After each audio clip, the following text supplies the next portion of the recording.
นทันใดมีพระธรรมนำชัยเป็นหลักน้อมนำแนวทางฟังธรรมสู่ใจ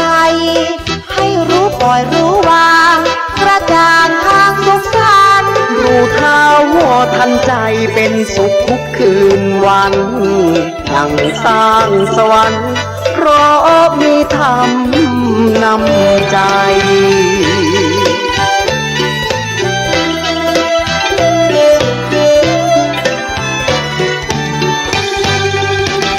บรรณาการจากพระอาจารย์พระครูได้เผยแพร่ความรู้เชิดชูพระธรรมกระจ่างพระอาจารย์แก่นชี้ทางสว่าง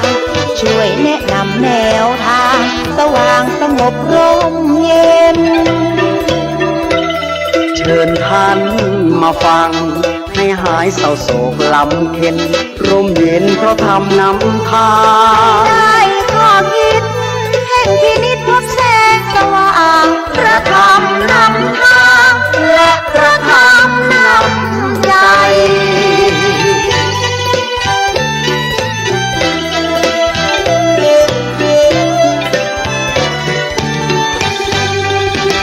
พระอาจารย์ท่านได้สืบสานมั่นคงพระครูประหลัดกิตติพงษ์มีจิตจำนงกล้าแก่วัดสันขยอมอำเภอสันทรายเผยแพร่โบสถ์ไม้สักงามแท้และดูเป็นทรงล้านนาธรรมะสู่ใจให้ท่านได้ห่างโรคภัยพบสุขสดชื่นรักษาหลักคิดหลักธรรมมีพลังเก่งกล้าเชิญฟังเถิดนะธรรมะธรรมาสู่ใจ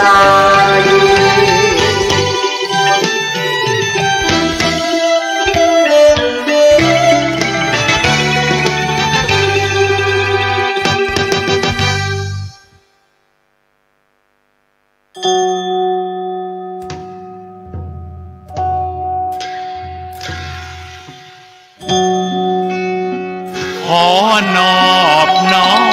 มแด่พระรัตนตรัยแล้วน้อมใจสู่ปวงชนเสียงธรรมอันเลิศล้นสาธุชนจงสาธุการธรรมเทศนา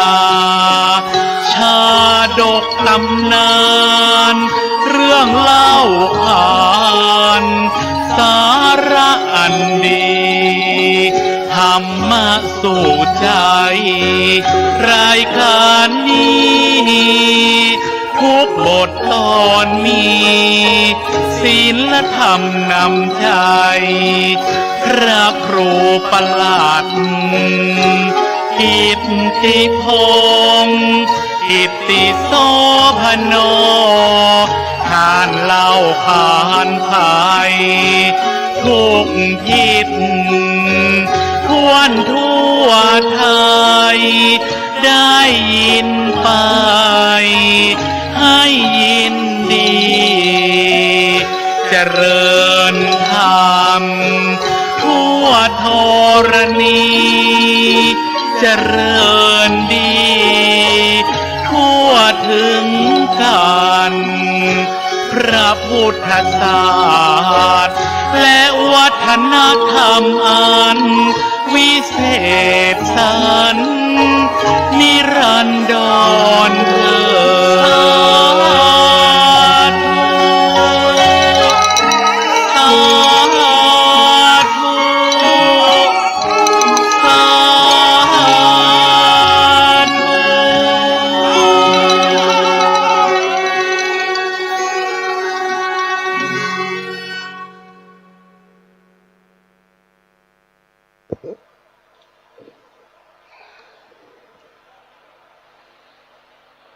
ขอความนอบน้อมจงมีในองค์สมเด็จพระชินวรสัมมาสัมพุทธเจ้าอันเป็นพระบรมครู ศาสดาเอกของโลกเป็นที่เพิ่งทางอกทางใจของเราเทวดาและมนุษย์ทั้งหลายไหว้สาพระสัทธรรมเจ้าพระอริยสงฆ์เจ้าจุตนจุองค์จุรูปเจริญพรเจริญธรรมธรรมสวัสดีกับบรรดาญาติโยมอุบาสกอุบาสิกาทายกทายิกาศรัทธานาบุญทั้งหลายทุกท่านทุกคนในวาระโอกาสวันนี้ขอกราบไหว้สาในเพศป่าปรมีธรรมหลวงพ่อพระครูสมุวิชวัตรวรกิจโจท่านผู้อำนวยการขึ้นพระพุทธศาสนาและวัฒนธรรม FM 104.50 เจ้าวาดวัดไฟหินที่เคารพอย่างสูงเจริญพรเจริญธรรมกับบรรดาญาติโยมอุบาสกอุบาสิกาทุกๆคนทุกท่านในวาระโอกาสวันนี้ก็เป็นวันพบปะกับบรรดาญาติโยมอุบาสกอุบาสิกาในขึ้นวิทยุ FM 104.50 เพราะว่าวันอังคารหลายสัปดาห์ละญาติโยมก็ไม่ได้พบปะกับบรรดาญาติโยมเพราะมันมีเหตุของทางขึ้นสถานีวิทยุก็เลยไม่ได้จัดในบางสัปดาห์วันพฤหัสอาตมาภาพก็ไม่ได้จัดเพราะมันตรงกับการที่ได้ไปเป็นพระธรรมวิทยากรอบรมค่ายคุณธรรมคือกับนักเรียนโรงเรียนต่างๆสัปดาห์ที่แล้วก็ได้ไปโรงเรียนบ้านเชิงดอยอำเภอดอยสะเก็ดจังหวัดเชียงใหม่สัปดาห์นี้ก็จะได้ไปโรงเรียนบ้านบกกลางญาติโยมทั้งหลายประจำวันศุกร์นะก็เลยต้องบอกกล่าวกับบรรดาญาติโยมสาธุชนว่าอาตมาภาพหายไปไหนไม่ได้หายไปไหนญาติโยมถ้าอยู่ก็ได้จัดรายการถ้าไม่ได้อยู่ก็ดำเนินการพัฒนาจิตใจของเยาวชนยุวชนนำมาพัฒนาคือกับจิตใจของเขาจะได้มีความเจริญก้าวหน้าทางจิตใจในวาระที่ได้รับฟังธรรมะบรรณาการง่ายๆเข้าสู่โรงเรียนธรรมะสู่โรงเรียนได้เห็นสิ่งดีงามกับตัวตนของนักเรียนที่ได้รับฟังทำแล้วก็จะได้นำไปประกอบไปปฏิบัติเพราะว่าจิตใจของคนเฮาเนี่ยมันมีความรวนเลรวนเปลี่ยนไปเปลี่ยนมาตามสภาพความเป็นจริงเนาะญาติโยมเพราะนั้นก็จึงเป็นเหตุที่อาตมาภาพก็ได้จัดรายการญาติโยมก็จะไปฟังหายหรือว่าจมไปทางไหนเนอะจะไปจมไปทางใดให้อยู่ด้วยกันก่อนนะตราบใดถ้าบ่คืนรายการบัดจัดแล้วอีนะญาติโยมก็คงจะบ่ได้จัดแล้วนะแต่นี้ก็ยังมีอยู่จัดอยู่นะเพื่อจะลงซึ่งพระพุทธศาสนาญาติโยมทั้งหลายบรรยากาศในห่วงช่วงเวลานี้เนาะญาติโยมในลักษณะสำคัญที่สุดในขณะนี้ ฝนฟ้าอากาศบ่ค่อยสู้ดีสักเท่าใดอากาศดีแต่ญาติโยมแต่โดนสภาวะที่ว่าน้ำน้ำลดน้ำแห้งเกินไปทำให้เกิดภาวะน้ำท่วมฉับพลันก็เป็นดีอินดูพ่อแม่พี่น้องต่างเจียงไฮ้ต่างน่านต่างแป้ต่างลำปางเนาะญาติโยมตีถูกกระแสน้ำต่างบ้านเฮานี่ก็ต่างฝางก็รู้สึกว่าจะหนักพอสมควรแต่มวลน้ำก็คงจะอันนี้ไปได้เพราะว่าฝนมันหยุดไปพ่องหยุดพ่องตกพ่องเฮาก็จะไปเดือดจะไปจมเนาะกับสภาวะสภาพของความเป็นอยู่ดังนั้นแล้วพระเจ้าประสงค์ก็ได้ออกในการที่เรียกว่าช่วยเหลือประชาชนในที่เวลาที่ประชาชนมีความทุกข์พระสงฆ์ก็ไปช่วยเหลือพึ่งพ้นจากภัยพิบัติจากอันตรายต่างๆโดยการที่ช่วยเหลือเรื่องอาหารการกินอันนี้เป็นสิ่งสำคัญเนาะญาติโยมสำหรับธรรมะในโอกาสวันนี้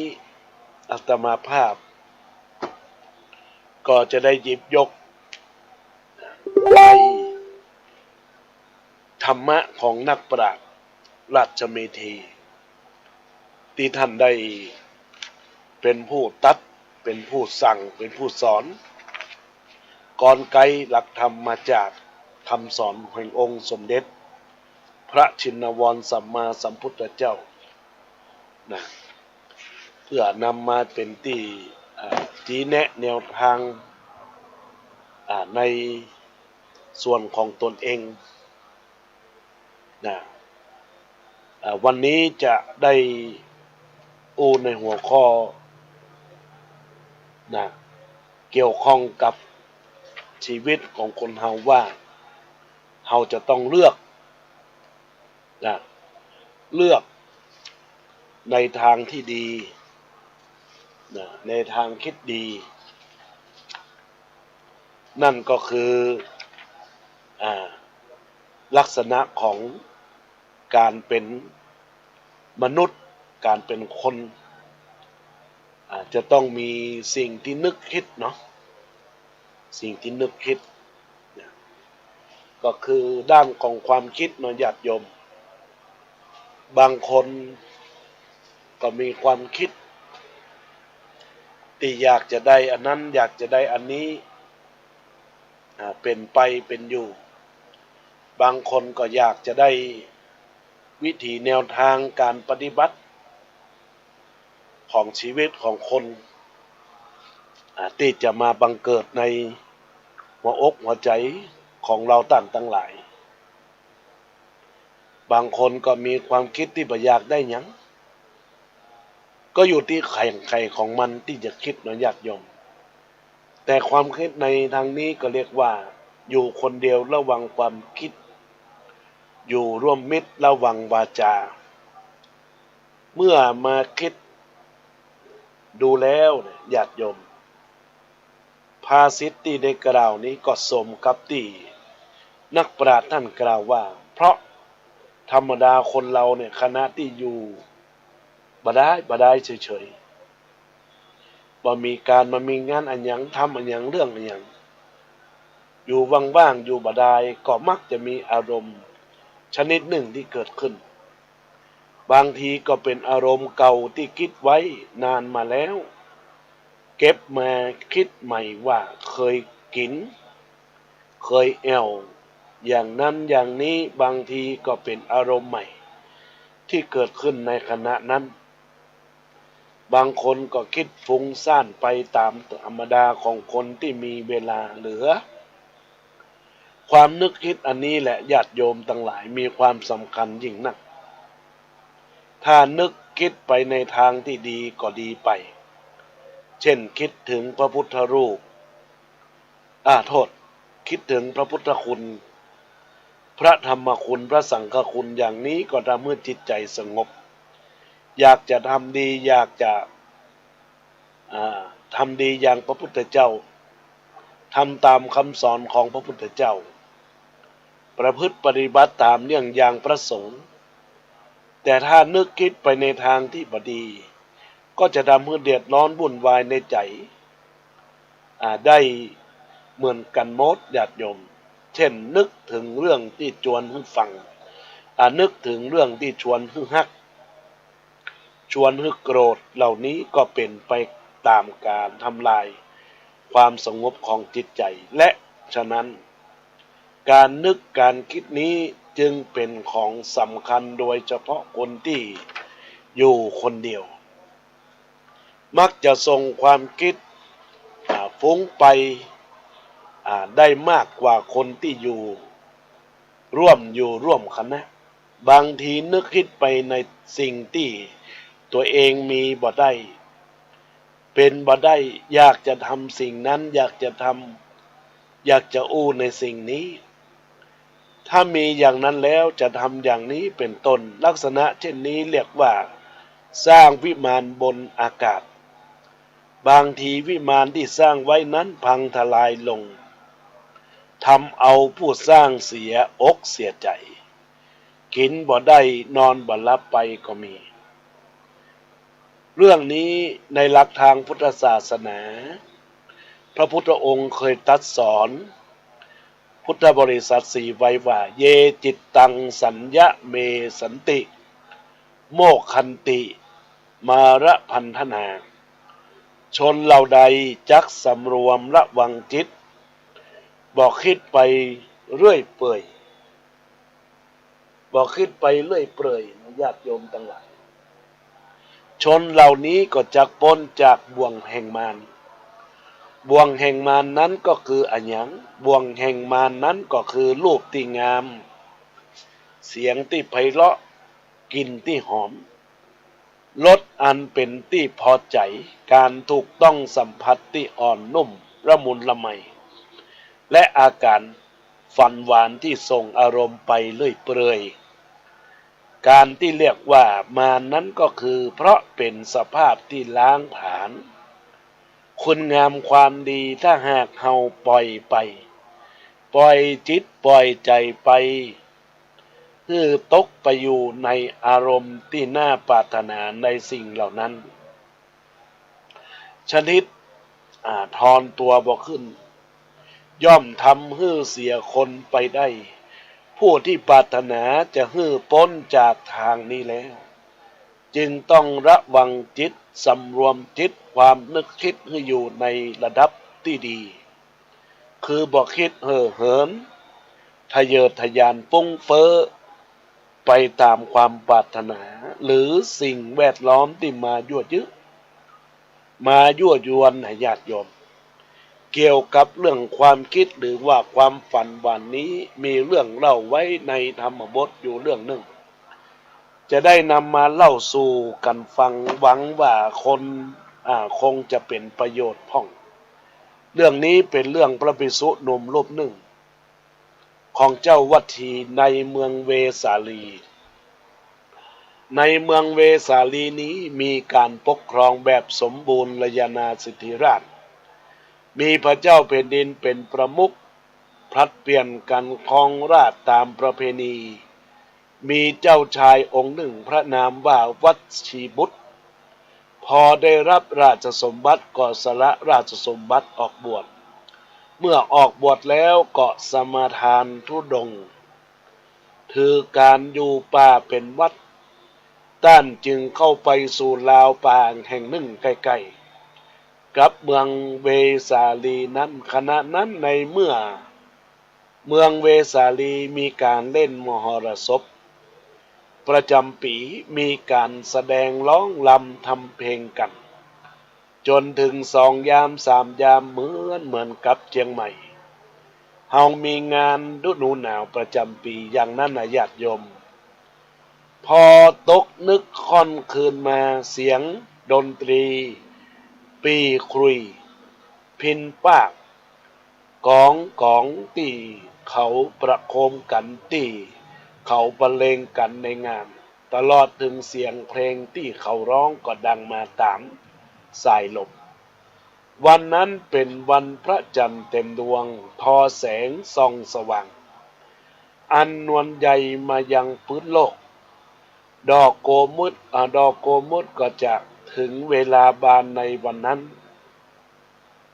ภิกษุวัดชีรูปนี้ถึงแม้จะชอบอยู่ในป่าสละราชสมบัติออกบวชไปบ่อาลัยใจคล่องใยดีกับเรื่องของโลกแต่ในคืนอย่างนี้บรรยากาศอันสดชื่นท่ามกลางแสงจันทร์อันใสโสภาอย่างนี้มิหนำซ้ำยังมีเสียงดนตรีเสียงเพลงที่เร้าใจอย่างนี้ก็ส่งความคิดคำหนึ่งไปถึงเมื่อถึงเป็นคฤหัสถ์ครองเรือนญาติโยมเป็นเจ้าชายหนุ่มเคยเล่นมหรสพในงานนักขัตฤกษ์อย่างนั้นเคยกินเคยดื่มอย่างนั้นในระหว่างเพื่อนฝูงสนุกสนานสำราญใจอย่างนั้นคิดไปก็นอนบ่หลับพยายามข่มตาข่มใจญาติโยมจำวัดก็รับไปบ่ลงจำวัดไปบ่ได้จึงลุกขึ้นมาเดินจงกรมอยู่บนแผ่นกระดานใหญ่ประมาณ60 ศอกแล้วก็ยืนพิงอยู่ที่เสาเป็นแผ่นผาผนังแงนดูพระจันทร์อันเต็มดวงก้มดูรูปร่างตัวเองก็ทำให้ความสังเวชในใจของตัวเองอุปมาร่างกายของตัวเราเหมือนกับท่อนไม้ที่เขาเอาไปทิ้งไว้ในป่าเพราะไม่มีผ้าเขียวผ้าแดงผูกมัดไว้บนศีรษะบ่มีเครื่องประดับตกแต่งร่างกายอันยังสักอย่างยิ่งคิดไปก็ยิ่งบ่สบายใจในขณะที่กำลังคิดอยู่นั้นก็เกิดความบ่ยินดีในความเป็นสมณะเพศขึ้นคิดไปอีกว่าจะมีใครน้อมาโง่เขายิ่งกว่าเฮานี้เขาสนุกสนานกันทั่วบ้านทั่วเมืองเขากินกันแอวกันแต่เฮามามกตัวอยู่ในป่าไม้บ่มีราคาค่าสินอันหยังเหมือนกับคนใบ้ไร้ปัญญาท่านจึงกล่าวคำอุทานออกมาว่าตัวเราคนเดียวอยู่ในป่าเหมือนขอนไม้ติดเขาทิ้งไว้ในป่าในค่ำคืนอย่างนี้จะบ่มีใครน้อที่จะโง่ยิ่งไปกว่าเฮาขณะนั้นมีเทวดาตนหนึ่งสิงสถิตอยู่ที่ต้นไม้ใกล้ๆกับภิกษุวัดชีนั้นอยู่ได้กล่าวคำแก้ว่าท่านคนเดียวอยู่ในป่าเหมือนขอนไม้ที่เขาทิ้งไว้ในป่ามหาชนเป็นอันมากย่อมฮักใคร่บูชาน้ำใจตั้นเหมือนสัตว์นรกยินดีกับคนที่จะได้ไปสวรรค์การที่เทวดาตนนั้นได้กล่าวคำแก้ออกมาอย่างนี้ก็เพื่อที่จะให้ภิกษุวัดชีมีความสลดใจจะได้สตินึกรู้ถึงความดีที่ตนได้มีความอุตสาหะมาอยู่ในป่าแล้วจะมาบ่สบายใจด้วยการคิดถึงเรื่องเก่าๆอันเป็นสิ่งที่บ่สมเหตุสมผลเมื่อภิกษุวัชชีบุตรได้ฟังคำกล่าวแล้วแก้ของเทวดาตนหนึ่งสิงสถิตอยู่ณที่ต้นไม้ใกล้ๆกับสำนักของตนว่าต้านคนเดียวอยู่ในป่าเหมือนขอนไม้ที่เขาทิ้งไว้ในป่ามหาชนเป็นอันมากย่อมใคร่บูชาน้ำใจต้านเหมือนสัตว์นรก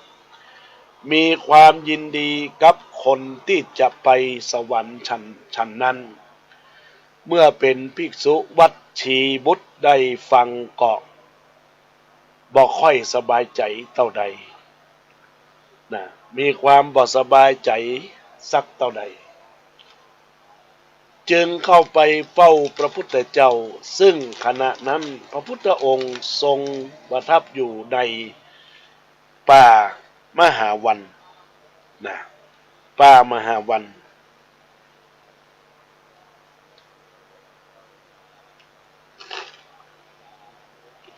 ในเมืองเวสาลีนั้นเหมือนกัน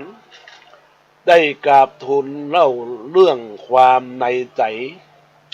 คือพระพุทธเจ้าทรงทราบว่าความไม่สบายใจเกิดขึ้นเนื่องมาจากอะไรอย่างพระพุทธองค์ทรงทราบเรื่องนั้นโดยวิธีถี่ถ้วนแล้วมีพระประสงค์จะทรงแสดงว่าการครองคฤหัสถ์นั้นเป็นทุกข์จึงได้เอาทุกข์5 อย่างมารวบรวมตัดเป็นคาถาการบวชนี้ยากเป็นทุกข์บวชแล้วจะยินดีก็ยากเป็นทุกข์เรือนที่ปกครองบดีก็เป็นทุกข์การอยู่ร่วมกับคนที่บ่เสมอกันก็เป็นทุกข์ผู้เดินทางไกลก็เป็นทุกข์ถูกทุกข์ติดตามเพราะฉะนั้นบ่ควรไปเดินทางไกลและบ่ควรจะให้ทุกข์ติดตามพุทธคาถานี้มีอธิบายว่าการบวชที่ว่ายากนั้นยากอย่างนี้ก็คือบางทีศรัทธาใครจะบวชแต่ก็บวชบ่ได้ก็บวชบ่ได้เพราะเป็นแม่ยิงพ่องเป็นป่อใจแต่อายุบ่ครบบวชพ่องบางเวลาบ่มีเวลาบวชยากยากตอนที่จะชละเข้าของทรัพย์สมบัติสละบิดาบรรดาพี่น้องวงศาคณาญาติตัดความอะไรในส่วนในไร่ที่ดินที่นาละการสนุกสนานละความประพฤติที่เคยประพฤติมาเคยกินเคยดื่มเคยแอวเคยเล่นอย่างไรในตอนที่คฤหัสถ์ต้องเลิกต้องละหมดยิ่งปัจจุบันนี้ยังมีกฎของคณะสงฆ์ห้ามไว้หลายอย่างบิดามารดาไม่อนุญาตก็บวชบ่ได้เป็นหนี้เป็นสินติดค้างไว้ติดคดีอาญาหรือเคยต้องโทษคิดคุกติดตารางมีรอยสักเป็นเครื่องหมายก็บวชบ่ได้เป็นโรคติดต่อทางสังคมรังเกียจเป็นขี้ตูดกุดตังหรือมีความประพฤติเสี่ยงหายจนเป็นที่รังเกียจของสังคมอันนั้นก็บวชบ่ได้ถ้ายังดันทุรังบวชอยู่ก็ถือว่าเป็นการบวชที่ไม่บริสุทธิ์เป็นการบวชที่ไม่ถูกต้องเป็นมลทินแก่ผู้บวชและผู้ให้บวชนอกจากนั้นยังต้องมีการขออนุญาตต้องสอบสวนต้องทำหนังสือใบสมัครคนรับรองประพฤติมีระเบียบไว้ทียิบนะญาติโยมการบวชเป็นสามเณรการบวชเป็นสามเณรก็บวชในคณะที่จบระดับประถมศึกษาปีที่6ก็ตั้งแต่อายุ12ไปจนถึง19นะญาติโยมแต่การบวชเป็นการเว้นจากการความชั่วมาสู่ความดีการบวชจึงเป็นการยากอย่างนี้และหากเมื่อบวชแล้วการที่จะยินดีในการบวชนั้นก็ยากโดยเฉพาะแล้วเนี่ยญาติโยมทั้งหลายความนึกคิดเหมือนอย่างพระภิกษุวัชชีที่คิดถึงงานมหรสพแล้วบ่สบายใจความคิดเป็นสิ่งที่ห้ามได้ยากเพราะการบวชเป็นการฝืนอยู่อย่างฝืนความเป็นอยู่ของพระเป็นเรื่องฝืนธรรมชาติความรักที่มีต่อพ่อแม่ญาติพี่น้องเป็นเรื่องของธรรมชาติ ทางพระสอนคือตัดอะไร ลองพิจารณาดูความเป็นอยู่ของพระเป็นเรื่องฝืนทางนั้น การคบฉันการเดินเหินการนุ่งการห่มการปฏิบัติต่อร่างกายโกนหัวโกนคิ้วฉันอาหารเป็นเวลาบางทีอยากฉันของร้อนกับได้ของเย็นบางทีอยากฉันเย็นกับได้ของร้อนที่ร้ายยิ่งไปกว่านั้นก็ฉันเข้าข้างลงศพฉันเข้าหน้าศพเหม็นจนเจ้าภาพนั่งใกล้บ่ได้เอาพระไปนั่งฉันอย่างนั้นถือว่าเป็นมหากุศลพิธีทางศาสนาอย่างนั้นญาติโยมทั้งหลายเป็นเรื่องฝืนกว่าจะได้ฉันเข้าแต่ละมื้อก็มีพิธีรีตองยกมาพร้อมแล้วก็ยังฉันบ่ได้แมลงวันนั้นตอมมันกินเสียก่อนรอเจ้าภาพพร้อมแล้วก็กล่าวคำถวายโอกาสเวรทานกว่าจะเสร็จเรียบร้อยอันที่ตกไข่ก็ตกอันที่ตกก็ตกไปอันที่เย็นก็เย็นไปแม้แต่การพิจารณาภาพปังสุกุลในงานศพบางทีทางเดินก็ร้อนแสนร้อนบางแห่งทางเดินก็มีแต่น้ำแต่ตอเศษเล็กเศษแก้วก็ต้องถอดรองเท้าเดินเท้าเปล่าไปพิจารณาภาพเรื่องฝืนของพระนี้มากญาติโยมทั้งหลายเหลือที่จะกล่าวภัยที่จะทำลายความยินดีในการบวชนั้นมีมากเหลือหลายความคิดความคนึงถึงเรื่องต่างๆที่เคยมาประสบเรียกว่าอารมณ์ค้างหรือการสร้างวิมานในอากาศอย่างใดอย่างหนึ่งที่ทำลายพระมากมากต่อมากบางทีก็อารมณ์ใหม่บวกกับอารมณ์เก่าคิดให้เป็นตุเป็นตะขึ้นมาแล้วสละบาปอำลาพระไตรบางทีก็ถูกภัยภายนอกมารบกวนยั่วยุย่ำยีเอาคนคบคนเดียวต้องเอาใจคนตั้งร้อยตั้งพันมาใส่ใจหัวใจความคิดเห็นของชนหมู่มากก็แตกต่างกันพระก็จะต้องอดทนและต่อสู้กับสิ่งเหล่านั้นถ้าชนะได้ก็อยู่ไปถ้าแพ้ก็เลิกลากันไปนะญาติโยมการบวชจะให้ยินดีอยู่ตลอดนั้นเป็นการหาได้ยากและเป็นไปได้ยากเพราะเป็นเรื่องฝืนดังกล่าวถึงดังนั้นมาก็ยังมีคนบางจำพวกถือการบวชนี้เป็นสิ่งง่ายๆบ่มีปัญหาอันหยังอยู่สบายบ้านบ่ต้องเช่าเข้าบ่ต้องซื้อตื่นเจ้ามาศรัทธาญาติโยมก็ปนเปื้อถึงคอยจะตำหนิติเตียนคอยจะเพ่งโทษเอาโทษพระอยู่เลยพอรู้ข่าวว่าพระไปทำผิดอันหยังเขาสักอย่างหนึ่งซึ่งบางทีเกาะบ่นักหนาอันหยังเกาะประนามดูหมิ่นว่าเอาอย่างเสียอย่างเอาอย่างเสียอย่างเอาอย่างเสียหายไปเรียกว่าเอาอย่างเสียอย่างเอาอย่างเสียหายไปจับเอาผู้พูดมาบวชดูสักกรรมญาติโยมก็จะรู้สึกเพียงแต่โดนมีดโกนหัวก็ท้อแล้วอดอาหารสักมื้อก็อดอวยคางแล้วเข้าทำนองการอู้มันง่ายการทำมันยากนะญาติโยมทั้งหลายที่อู้อย่างนี้บ่ใจว่าจะปกป้องคนเอาคนผิดเพราะบางคนก็เกินไปพระบางรูปเขามีความยินดีอยู่แต่อยู่บ่ได้เพราะถูกเจ้าบ้านรบกวนบางทีบ่มีโทษบ่มีทันอันหยังหาวิธีกันแกล้งจนพระต้องเบื่อต้องหน่ายไปก็มี วัดบางวัดบ่มีพระอยู่เป็นเวลาหลายๆปี ความจริงแล้วการรักษาศีลการปฏิบัติธรรมการอยู่วัดการเลี้ยงชีวิตด้วยการอุ้มบาตรไปเที่ยวขอเจ้าบ้านมากิน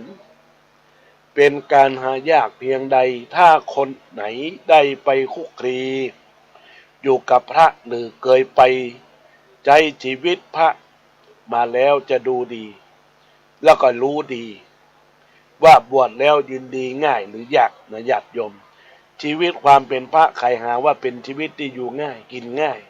ทำได้ง่ายบ่ลำบากบ่ลำพลอันอย่างนั้นอย่าไปคิดนะเพราะทุกสิ่งทุกอย่างมันเป็นการฝืนลักของธรรมชาติดังที่กล่าวไว้แล้วในตอนต้นด้วยเหตุนี้ผู้ที่รักพระนับถือพระมีความปรารถนาดีต่อพระจึงจำต้องศึกษาเรื่องของพระว่าท่านอยู่อย่างไรทำอย่างไรจึงจะเป็นที่พอใจของพระและท่านก็ต้องมีความเข้าใจในเรื่องของการที่พระถูกต้องด้วยว่าพระมีกี่ประเภทพระมีอยู่หลายประเภทประเภทปริยัติก็มีประเภทปฏิบัติก็มีประเภทปริเวทก็มีนะประเภทปริยัติที่ว่าก็มีนั้นนะญาติโยมนะเป็นการที่อยู่เรียกว่าอยู่อรัญญวาสีคามวสีบางประเภทเป็นจำพวกคันธทุระบางประเภทเป็นวิปัสสนาธุระบางประเภทเป็นได้ทั้งสองอย่างและบางประเภทเป็นโยธาธุระได้อีกด้วยแต่ละอย่างแต่ละประเภทในญาติโยมเป็นไปโดยวิธีใดต้องรู้ต้องเข้าใจประเภทไหนควรเคารพนับถือกันยกย่องประเภทไหนนะควรคมขนาดแนะนำพร่ำสอนตกตักเตือนประเภทไหนควรปล่อยให้ได้ตกนรกหมกไหมไปตามเหตุตามปัจจัยก็คือพิจารณาไปตามเนื้อผ้าสถานการณ์ความทุกข์ทั้งสองอย่างที่พระพุทธองค์ทรงแสดงมานี้พอจะทำให้ภิกษุวัชชีรูปนั้นสบายใจได้บ้างและภูมิใจว่าตัวเองบวชได้แล้วผ่านความยากมาอย่างหนึ่งละความยากอย่างที่สองก็ผ่านมาถึงปานนี้แล้วทำให้ต้านมีความอาจหาญล่าเริงในธรรมะของพระพุทธเจ้ามากยิ่งขึ้นทุกข้อที่สามที่พระพุทธองค์ทรงตรัสไว้เรียนที่ปกครองบดีเป็นตุกการปกครองเรื่องนั้นว่าโดยทั่วไปก็ได้แก่อาชีพที่จะเกิดปัจจัยสี่นี้อย่างหนึ่งละถ้าคุกคลักบ่ลาบลื่นอดอยากทำให้เกิดตุกข์ขึ้นการอบรมสั่งสอนครอบครัวของตัวเองให้มีทัศนคติมีความเห็นที่ตรงกันคือเป็นผู้มีความรู้ดีมีความสามารถดีตลอดถึงคือเป็นผู้มีศีลธรรมมีจรรยามารยาทอันดีงามเป็นสิ่งที่ทำกันได้ง่ายหรือว่ายากบางทีเงินมีฐานะดีอาชีพดีแต่ความสุขภายในครอบครัวบ่มีเพราะอันอย่างการปกครองการดูแลกันอาจจะบ่ทั่วบ่ถึงหรือเพราะการนอกจิตนอกใจกันเพราะบ่เชื่อฟังกันเพราะการบ่เข้าใจกันกิจกรรมภายในบ้านภายในเรือนจะต้องทำทั้งเก่าทั้งใหม่งานติดต่องานสังคมงานส่วนตัวงานส่วนรวมจิปะทะบางสิ่งบางอย่างตัวเองบ่รู้เรื่องรู้ราวอันยังคนในครอบครัวไปก็เรื่องเสียหายภายนอกมีผลกระทบกระเทือนมาสู่ครอบครัวเหล่านี้ล้วนเป็นทุกข์ทั้งนั้นถ้าหากจะมาฟังค ความคิดเห็นของคฤหัสถ์และนักผู้เป็นเจ้าบ้านพระแล้วเจ้าบ้านจะคัดค้านโต้เถียงอย่างนักว่าเป็นเจ้าบ้านก็คัดค้านความโต้เถียงอย่างนักเป็นเจ้าบ้านทุกร้อน8,000 ประการเป็นพระดีอย่าไปศึกขาลาเพศของให้อยู่ไปเถิดคิดดูก็เถิดแม้ว่าเดี๋ยวลูกคนนั้นเป็นอย่างนี้เดี๋ยวลูกคนนี้เป็นอย่างนั้นคนนั้นก็ป่วยไข้คนนั้นก็ปวดท้องหลานคนนั้นก็ครูก็ทวงค่าเทอมมาเลนคนนี้ก็เอาเครื่องแบบลูกเสือโอ้ยเป็นตุกเดือดหลายบางคนก็เคยบวชมาซึกก็บอกว่ารู้อย่างนี้บ่ซึกจะดีกว่ามันเป็นตุกอย่างนี้คำหนึ่งคำอู้เหล่านี้เป็นเครื่องยันคาถาที่3ว่าเรือนที่ปกครองไม่ดีนั้นเป็นตุกนะญาติโยมตุกที่4ในด้านความคิดแล้วก็เรื่องราวของตุกที่4ก็คืออยู่ร่วมกับคนที่ไม่เสมอกันเป็นทุกสิ่งที่ไม่เสมอกันนั้นมีหลายอย่างสิ้นของคนเราบ่เหมือนกันลิ้นคนเราบ่เหมือนกันญาติโยมและท่านทั้งหลายทุกคนลิ้นบ่เหมือนกันบางคนชอบเค็มบางคนชอบจืดอยู่ร่วมกันยากคนหนึ่งชอบรสเผ็ดอีกคนบ่ชอบสามีชอบดื่มแต่ภรรยาบ่ชอบพอได้กินก็สะกิดพอได้กินก็สะอิดสะเอือนกิริยามารยาทก็บ่เท่าเทียมกันตลอดถึงจิตใจบ่เหมือนกันแตกต่างกันไปบางคนขี้เกียจบางคนขยันหมั่นเพียรคนหนึ่งก็เห็นแก่ตัวกลัวเสียเปรียบคนหนึ่งจิตใจกว้างมีเมตตาธรรมคนหนึ่งฮักสวยฮักงามอีกคนหนึ่งบ่เอาอย่างนั้นเลยคนหนึ่งหยาบคนหนึ่งละเอียดคนหนึ่งก็ใจร้อนคนหนึ่งก็ใจเย็นบางคนญาติโยมสาธุชนพุทธบริษัททั้งหลายเป็นผู้สร้างคนหนึ่งเป็นผู้ทำลายล้วนแต่เป็นเหตุให้อยู่ร่วมกันได้ยากเอากันอย่างง่ายๆอยู่ด้วยกัน2 คนและสามีภรรยามีไข่ใบหนึ่งผัวชอบกินไข่แดงฝ่ายเมียก็ชอบเหมือนกันแล้วความเห็นแก่ตัวใครจะมากก็ไขจะน้อยก็ไขถ้าผัวกินเสียคนเดียวเมียก็ลำบากใจอย่างนี้เป็นต้นสาเหตุที่คนอยู่ร่วมกันบ่ได้นั้นเฮามาสาวหาต้นตอและสาเหตุจะเห็นได้ว่ามันมีอย่างหลายอย่างที่มีความบ่เสมอภาคกันในขณะที่อยู่ร่วมกันบอกว่าจะโดยฐานะโดยสติปัญญาวาสนาบารมีหรือโดยยศถาบรรดาศักดิ์ในบุคคลผู้มีสามีภรรยาพ่อแม่กับลูกศิษย์กับครูบาอาจารย์ตลอดไปจนถึงข้าหลวงกับราษฎรถ้าหากมีใจบ่ตรงกันมีอุดมมีทัศนคติไม่เหมือนกันแล้วอยู่ร่วมกันทำให้เป็นทุกข์เหมือนกับพระพุทธองค์ทรงตรัสความทุกข์4 ข้อนี้ไว้ดังนี้ว่าหนีอะไรหนีไม่ได้คือหนีทุกข์บอกไม่ถูกเหมือนกันอยู่ชั้นไหนเป็นเศรษฐีมีเงินทองก็ต้องใน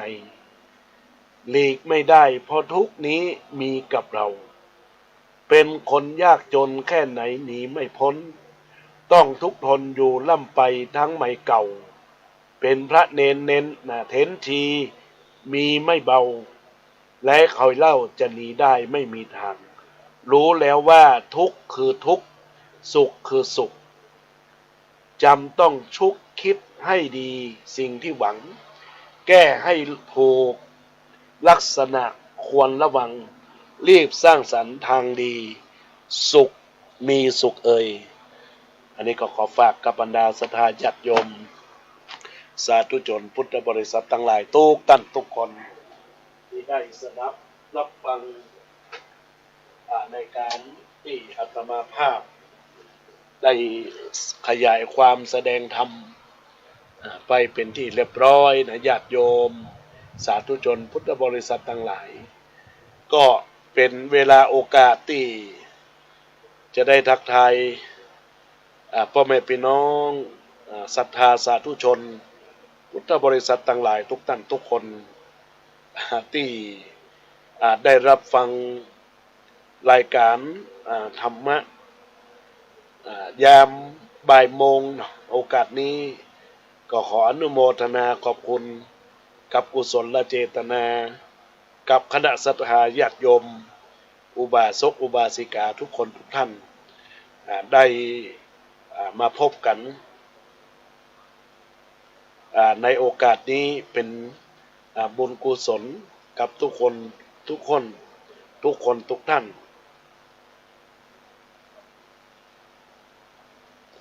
ในโอกาสนี้ก็ขออนุโมทนายินดีปรีดากับญาติโยมอุบาสกอุบาสิกาที่ได้ตั้งอกตั้งใจรับฟังพระธรรมเทศนาเป็นบรรณาการให้กับบรรดาศรัทธาญาติโยมพ่อแม่พี่น้องสาธุชนทั้งหลายได้ตั้งอกตั้งใจรับฟังในวาระโอกาสนี้ตอนนี้ก็ขอขอบคุณนมัสการท่านพระครูบาสุวรรณปัญญาพิสุทธิ์เนาะได้ทักทายเข้ามาแม่อัมภัยวีรสะคนโยนูเมมค่าทักทายเข้ามาเล็กมูก็ได้ทักทายเข้ามาในโอกาสนี้ก็ขออนุโมทนาขอบคุณญาติโยมทุกคนทุกท่านตอนนี้จะได้เปิดสายหน้าใหม่เนอะญาติโยมท่านใดที่รับฟังอยู่ในขณะนี้ก็ขอเจริญพรญาติโยมสาธุชนทั้งหลายได้รับฟังแล้วฟังธรรมะแล้วเป็นจะได้พ่องอยู่ทางใดก็ขอเจริญพรญาติโยมที่เบอร์โทรศัพท์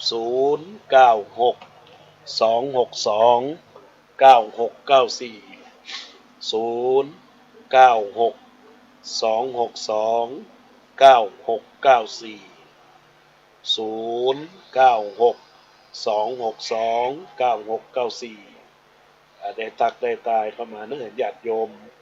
อุบาสกอุบาสิกาทุกคนทุกท่านได้รับฟังไปแล้วธรรมะขององค์พระสัมมาสัมพุทธเจ้าเมื่อรับฟังแล้วเป็นจะได้พ่องได้เอื้อนเอ่ยเข้ามาล้อญาติโยมทั้งหลายอยู่ทางใดหากว่าได้รับฟังไปแล้วมุขทวารแห่งองค์พระสัมมาสัมพุทธเจ้าที่ได้แสดงไว้แสดงธรรมไว้นักปราชญ์ราชเมธีก็มีการได้มีกลไกเข้ามาเป็นเรื่องเป็นราวนำมาอู้จาวันนี้อู้จาเรื่องพระเจ้าประสงค์เรื่องการบวชการเป็นอยู่ของสังคมพระเนาะญาติโยมดังนั้นแล้วญาติโยมที่ได้ฟังแล้วมีความข้องใจจะไต่จะถามจะสอบถามหรือจะได้ให้ข้อคิดเพิ่มเติมจึงขอเจริญพรกับบรรดาญาติโยมอุบาสกอุบาสิกาทุกคนทุกท่านได้รับฟังในโอกาสนี้แล้วเป็นอย่างไรเจริญพรกราบพระเจ้าแม่ฟังอยู่เนิ่คติสนใจดีเจ้าคติเรื่องอย่างฮะโอ้เรื่องไอ้อย่างแม่ที่เขาจักเรื่องมันอันนี้เรื่องมันนุโมทนาขอบคุณนะแม่เนอเจ้ายินดีอนุโมทนาขอบคุณเจ้าได้เลยสาธุ